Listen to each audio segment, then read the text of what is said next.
Hey, family, welcome to Put Your Dukes Up Reactions. We got another one for you. Man, people is putting their hands on people's mothers.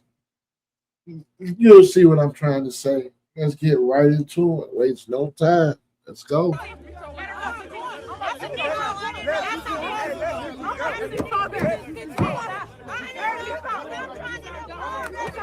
Ooh.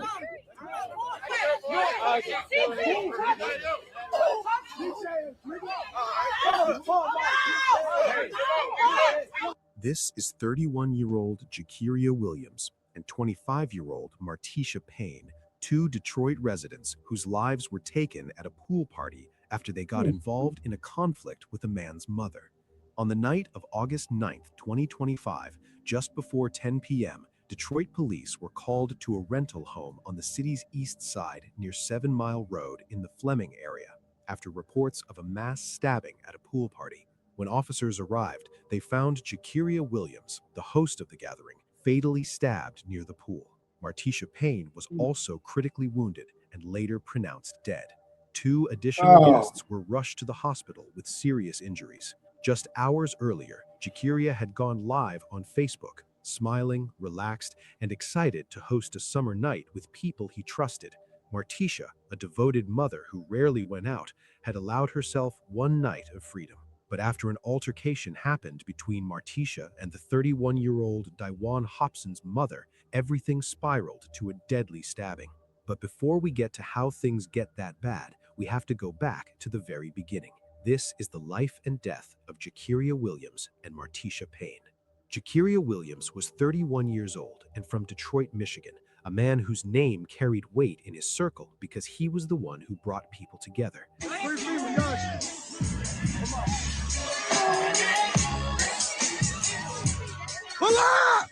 Friends knew him as Jakiri, the guy who hosted, organized, and made sure everyone felt welcome. He wasn't flashy in the way social media influencers are flashy. His presence was quieter but steady.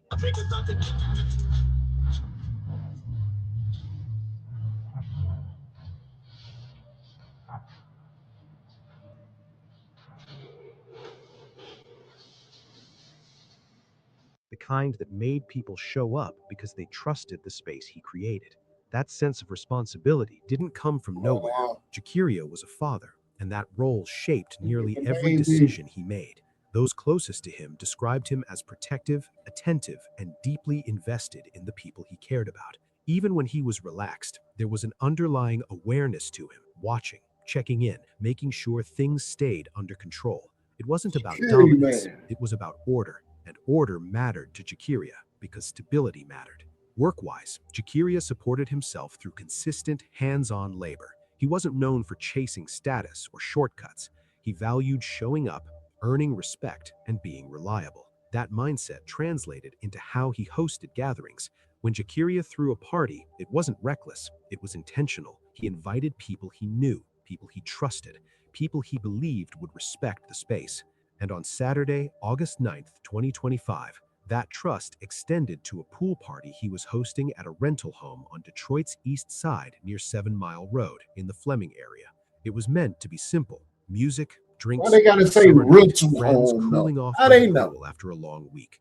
Jakiria even went live on Facebook earlier that day, smiling, relaxed, and clearly looking forward to what he expected would be an easy, enjoyable gathering. Hey, you already know better pull up, man. It's going down.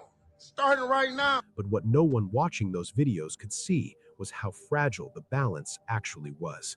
Meanwhile, across town, another life was moving toward that same pool party, without any sense of what the night would become. Martisha Payne was 25 years old, a Detroit native, and a woman whose life revolved around responsibility in a very different way.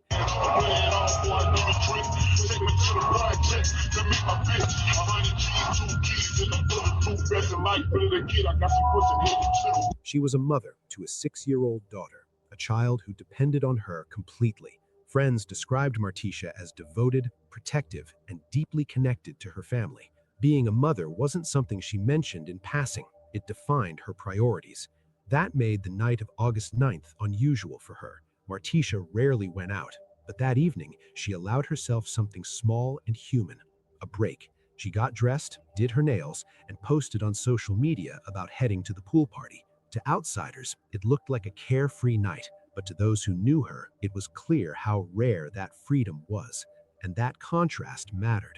Martisha worked hard, balancing motherhood with everyday survival. She didn't live recklessly. She didn't seek chaos. People described her as warm, expressive, and social, but grounded. The kind of person who laughed easily, but knew when to pull back, which is why no one expected her night to end where it did. By the time Martisha arrived at Jakiria's pool party, the atmosphere still matched the plan. Music played, guests laughed, people recorded short videos, dancing and joking near the pool. This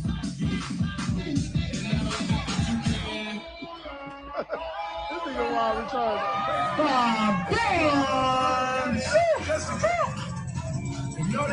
The sun hadn't fully Look set. like they enjoying life. You understand Two different me? lives, Jakiria's and Martisha's, had now converged in the same Always space. a hater. And for a while, everything looked exactly the way it was supposed to. But even as the party settled into rhythm, another presence arrived that would quietly shift the energy. Now it's at this point that another name enters the story. Daiwan Hobson was 31 years old, also from Detroit, and he was not a stranger at this gathering. He was there as Jakiria's friend, someone Jakiria trusted enough to invite into his space. In earlier videos from the party, the two men appeared comfortable around each other, talking, smiling, and standing close like people who shared history. Hey, you already know better pull up, man. It's going down. Starting right now. We ain't just been taking shots, just chilling, dog. You know what I'm saying? Bro. But Daiwan carried something into that Like backyard that night that most guests did not know. Just 1 month earlier, Daiwan had been released from prison after serving more than a year for a violent felony. Court records show he had been convicted of assault by strangulation, a charge involving serious bodily harm. At the time of the pool party, he was on probation, technically prohibited from being in environments involving alcohol. That detail wouldn't become public until later, but its relevance would soon be impossible to ignore. Daiwan didn't arrive alone. He brought his mother. That decision stood out immediately. Pool parties like this were filled with young adults, friends, peers, people in similar stages of life. Seeing a grown man bring his mother into that environment raised eyebrows. Some guests questioned it openly, others brushed it off, assuming there was a reason. But the choice mattered more than anyone realized, because bringing his mother into that space changed how Daiwan interpreted everything that followed. At first, the party moved along without incident. Alcohol flowed, the crowd thickened, music grew louder. I'm sorry. I'm not taking my mama to no party like that. Not me.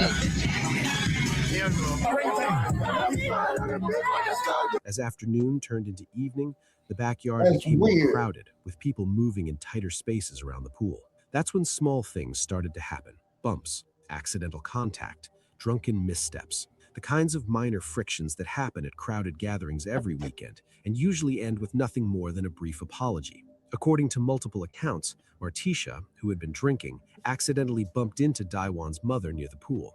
What happens next depends on where you were standing and who you were watching. Some guests say the contact near the pool was nothing more than an accident. The space was crowded, drinks were flowing, people were brushing past each other constantly. There's no way According I'm to taking those my mom witnesses, to no Martisha, party who had like been that. drinking, lost her balance slightly and bumped into Daiwal's mother. There was a brief exchange, irritation, not shouting. Martisha appeared to brush it off and move away, but that moment didn't end there. According to this account, Daiwan stepped in quickly, not to calm things down, but to physically insert himself between them. Witnesses say he pushed Martisha away from his mother instead of addressing the situation verbally. That single action changed the energy. What had been uncomfortable became confrontational. Voices rose, the surrounding crowd tightened. From that point on, it stopped feeling like a misunderstanding.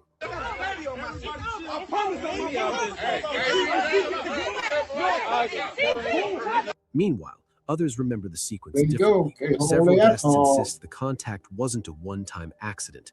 They say Martisha had bumped into Daiwan's mother more than once and appeared intoxicated. When Daiwan asked if his mother was okay, the response wasn't apologetic. According to this version, Martisha became defensive, dismissive, and aggressive in tone. Witnesses aligned with this account claim Martisha attempted to swing at Daiwan's mother, missing her, but escalating the situation instantly. People nearby reacted. Some moved closer. Others began shouting. The space around the pool collapsed inward as the argument drew attention. But even among those who believed Daiwan was reacting to a perceived threat, there was agreement on one point. He had options. He could have taken his mother and left. He could have stepped back. He could have disengaged. But he didn't. And then there are guests who say the conflict didn't begin with Martisha at all. According to these witnesses, Daiwan's mother had already been involved in tension earlier in the party, an argument with other women that had nothing to do with Martisha or Jakiria. Emotions were already elevated before Martisha ever entered the space near the pool. From this perspective, the bump was not the beginning. It was a trigger layered on top of an argument already in motion. By the time Daiwan focused on the interaction, the situation was primed to explode. Any contact, intentional or not, was going to set it off. And across all of these accounts, one thing remains consistent. By that point, the disagreement had drawn attention without fully revealing its danger. People nearby sensed something was off, but no one yet believed it would turn violent. The music continued. Phones remained raised. The pool deck stayed crowded. But what investigators would later understand is that this was the last calm moment of the night. Because once Daiwan Hobson's attention locked onto the space around his mother, the situation stopped being social and started becoming personal. Witnesses recall hearing his voice cut through the noise, louder than the music, sharper than the surrounding conversations. His words repeated, not directed at the crowd, but at anyone standing between him and the perceived threat. What had been a shared space fractured into sides, with people instinctively backing away or stepping forward. And that's when the night crossed from tension into violence.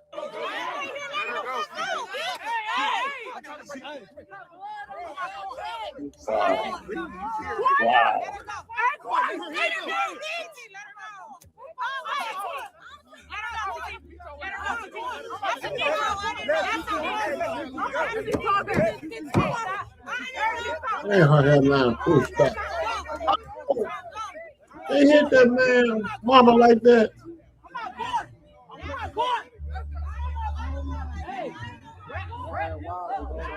It's my mama. Where the fuck is her wig at?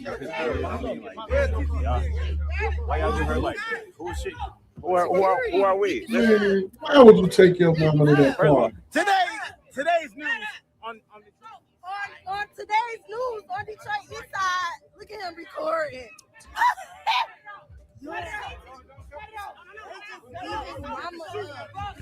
Absolutely insane.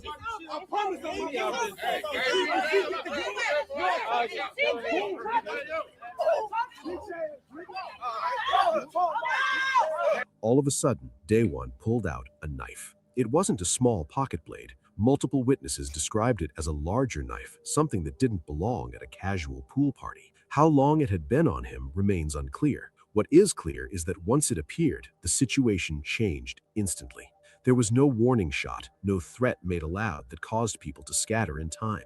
The first stabbing happened in the middle of the crowd. Chaos followed immediately. People screamed, some ran, others froze.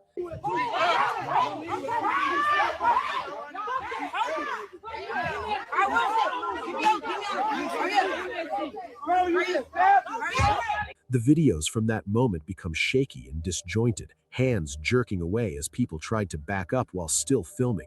And in the middle of that confusion, one person moved toward the danger instead of away from it. Jakiria Williams moved toward the conflict as it erupted.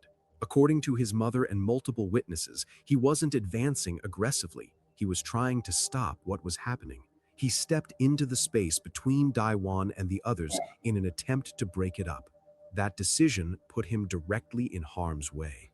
Jakiria was stabbed during that intervention. The wound was severe. In the confusion, he managed to move away from the immediate area, collapsing near the pool while others screamed for help. But even after he was wounded, the violence had not fully ended. Martisha Payne was also stabbed during the same outburst. According to witnesses, she did not have time to retreat or protect herself. The moment was fast, disorganized, and terrifying. Within seconds, she was down. 2 additional people were stabbed as well. Their names were not released publicly, but one was transported to the hospital in critical condition, the other with serious injuries. And just as quickly as it began, the attacker disappeared. Daiwan Hobson fled the scene on foot, Security footage later showed him leaving the area, running through nearby streets as partygoers scrambled to help What the did he do? injured. Leave his mama? Phones that had been recording the celebration now captured screams, blood, and confusion. Ooh. Minutes later, the reality of what had happened began to settle in. Jakiria, despite his injuries, reached for his phone. His final social media post appeared shortly afterward, unintelligible, fragmented, typed while his body was failing. It was a final, desperate attempt to communicate before losing consciousness. Emergency calls flooded in. Detroit police received the first report at approximately 9:52 p.m. Officers arrived within minutes to a scene already transformed beyond recognition. The rental property was surrounded by crime scene tape as medical personnel worked urgently among scattered belongings and blood-stained concrete. Deputy Chief Arnold Williams, ARNOLD WILLIAMS, Deputy Chief Eastern Operations. At about just before 10 o'clock this evening, we had received a call that there was possibly somebody stabbed. Officers came and they made the location. Upon making the location, we discovered we had several individuals. So after the preliminary investigation, we had 4 people stabbed. 2 were stabbed fatally and 2 were non-fatally. Of the 2 that were non-fatally, 1 is in critical condition and the other one is stable. Everybody was adults. 3 of the victims were in their 30s, 1 was in their 20s. This was basically a pool party that was taking place, and there was an argument that started over a woman who was at the pool party. From that argument, 1 male suspect stabbed 4 of our victims. We do have a person of interest, and we have that person identified. So they're not in custody, but we are looking for them at this time. But for the 2 of the victims, help came too late. Jakiria Williams was pronounced dead at the scene. Martisha Payne was also pronounced dead shortly afterward. The remaining 2 victims were transported to nearby hospitals, 1 in critical condition. As the scene stabilized, investigators were left with one urgent question: where was the suspect?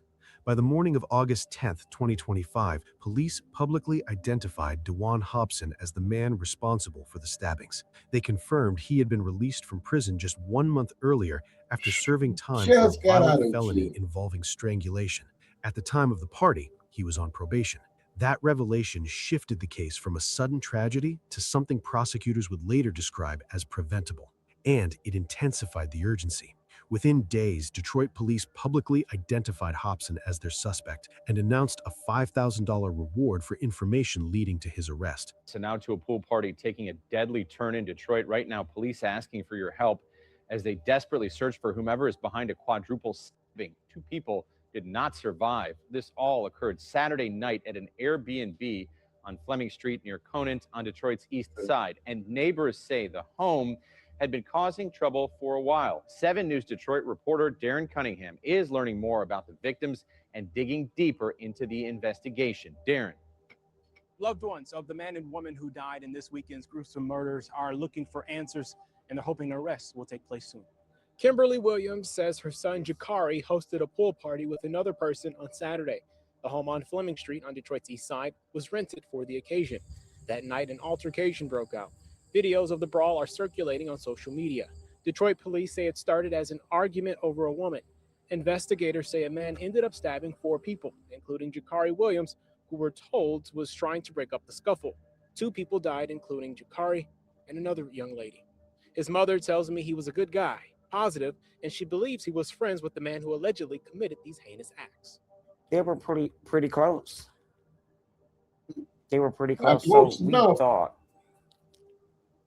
you know, and for that to happen the way it happened, and I'm thinking, well, maybe he accidentally, you know, maybe that's not.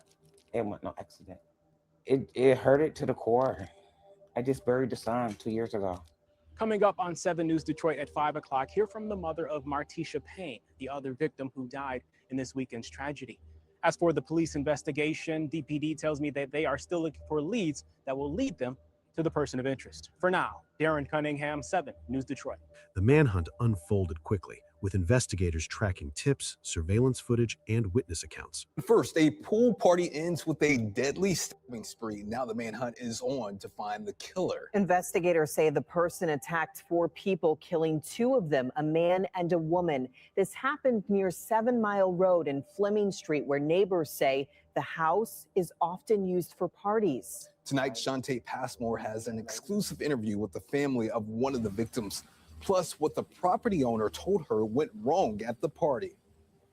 Family identified one of the victims as being Jakari Williams, who actually hosted what's being described as an intimate gathering for close family and friends. Instead, he wound up losing his life after the father reportedly tried to break up a fight. Another neighborhood reeling from another night of violence. With this being so close to home, you know, that was really scary for me. Just before 10 p.m. near this home, police say someone stabbed 4 people. At last check, Detroit police reports a man is expected to survive, while another is in critical condition. Meanwhile, a woman in her 20s died. 31-year-old Jakari Williams also killed. In a sit-down with Local 4, his mother, Kimberly Williams, shares how she'll have to bury yet another son. He was Sad. kind. He was kind. He was kind. Neighbors say this home is known for being a house available for rent to throw parties. $1 million cash. It's loud, it's rowdy. They block up the street, they fly down the street. They have no respect for the neighborhood. Saturday night, their worst fear came true. Past the crime tape, property owner Alvin Taylor takes us inside, claiming Williams hosted the pool party for close family and friends. It reportedly wrapped just moments before the violence erupted out front. Just unfortunate, they were all together. It was all, it was a family thing. Yeah, it was a family thing. It was a family event. It ain't like it was a bunch of young people running around. Meanwhile, investigators say they know who they're looking for, and so does the Williams family. I want them to get caught. And we're told the alleged stabber is no stranger to the Williams family. As for the home, it has cameras set up all around it. The homeowner is telling us they've handed all of that footage over to investigators for this case. If you know anything, you're asked to call Detroit police. On the city's east side, I'm Shantae Passmore, Local 4. Then, 6 days after the killings, the search came to an end. On August 15, 2025, Detroit police announced that DeJuan Hobson had been taken into custody. He was arrested without incident and transported for arraignment, marking the first formal step in what would become a long legal process. But the arrest was only the beginning. During Hobson's arraignment in 36th District Court, prosecutors from the Wayne County Prosecutor's Office laid out the charges. 2 counts of first-degree murder for the deaths of Jakaria Williams and Martisha Payne. 2 counts of assault with intent to murder for the surviving victims. The gravity of those charges left little room for ambiguity. At that hearing, the judge denied bond. The decision cited the severity of the allegations, the number of victims, and Hobson's prior violent criminal history. With that ruling, Hobson remained behind bars, awaiting the next phase of the case. And there was another layer. Because Hobson had been on parole at the time of the stabbings, his arrest triggered immediate parole consequences. He was returned to the custody of the Michigan Department of Corrections, meaning he now faced both criminal prosecution and parole violation proceedings simultaneously. We just learned a Detroit man is now charged in a deadly stabbing at a pool party on the city's west side. Now, we told you about the attack. It was 2 weeks ago. Police say an argument escalated into violence on Fleming Street, leaving 4 people stabbed. 2 victims, 25-year-old Martisha Payne of Detroit and 31-year-old Jakira Williams of Chesterfield Township, died from their injuries. 2 others survived. He was kind. He was kind. He was kind. Just unfortunate, they were all together. It was all, it was a family thing. Yeah, it was a family thing. It was a family event. It ain't like it was a bunch of young people running around. Yeah, okay, family. 31-year-old DeJuan Hobson is facing 2 counts of first-degree murder and 2 counts of assault with intent to murder. As summer turned into fall, the case entered a quieter but no less consequential phase. Court notices scheduled Hobson's probable cause conference and preliminary examination for September 2025, with dates including September 16 and September 23rd. These hearings were designed to determine whether prosecutors had enough evidence to move the case forward to circuit court for trial. Behind the scenes, the case was taking shape. Prosecutors stated publicly that the charges stemmed from an argument at the party that escalated rapidly into deadly violence. They emphasized the speed of the attack, the number of victims, and the evidence tying Hobson to the stabbings, including eyewitness testimony and video footage. And looming over it all was the possible outcome. If convicted on all counts, Hobson faces the possibility of life in prison under Michigan's first-degree murder statutes, sentences that carry mandatory life without parole. But as of now, the story remains unfinished. There has been no trial verdict, no plea agreement, no sentencing. The case continues to move through the court system, largely out of public view, documented through motions, hearings, and filings rather than press conferences. Yet, while the legal process unfolds slowly, the consequences of that night are already permanent. What followed was not unity, but division. Online, arguments erupted almost immediately. Some defended Daiwan's actions, framing the attack as a son protecting his mother. Others rejected that narrative entirely, pointing to the scale of the violence and the number of victims. Videos from the parties circulated alongside eyewitness accounts, each side clinging to a different version of what had justified the bloodshed. Lost in that debate were the people who no longer had a voice. Jakiria Williams, the host who tried to intervene. Maptisha Payne, a mother who had gone out for one night. Two families forced into planning funerals instead of futures. Jakiria Williams' family laid to rest a man remembered for bringing people together, someone who moved toward danger when others ran. Maptisha Payne's loved ones were left raising her 6-year-old daughter without her mother. Two survivors continue to heal from wounds that will never fully fade, and the party that was meant to be a summer gathering became a dividing line that cannot be crossed back over. As the courts continue their work, the facts remain unchanged. 2 lives were taken, multiple others were forever altered, and the man accused of causing it all now waits in custody as the justice system determines what comes next. The legal ending has yet to be written, but the loss already has. What do you think about it? Let us know what you think in the comments below. You know, family, I don't know what to say about this one here. Mom should have never been at the party. You know, who takes their mom to, I don't know. You take your mama to a pool party. She's sitting getting drunk into it with people. You got young women have no respect for their elders because however you looked at that, that was your elder. You could have walked off, stepped off, and kept it moving. There was no way for you to be putting your hands on nobody's mama like that. You know, got to learn respect. Respect your elders at the end of the day. I guess that's what I would like to say. I want to send my condolences out to the families. You know, it makes no sense. We can't go out and have a good time no more. But do me a favor. Like, comment, and subscribe. Help your boy out. You understand? Do it for me. For me. You know what I mean? Let's go, baby. Until the next time. Until the next time. We're going to get back up with you. Say no, crack kids.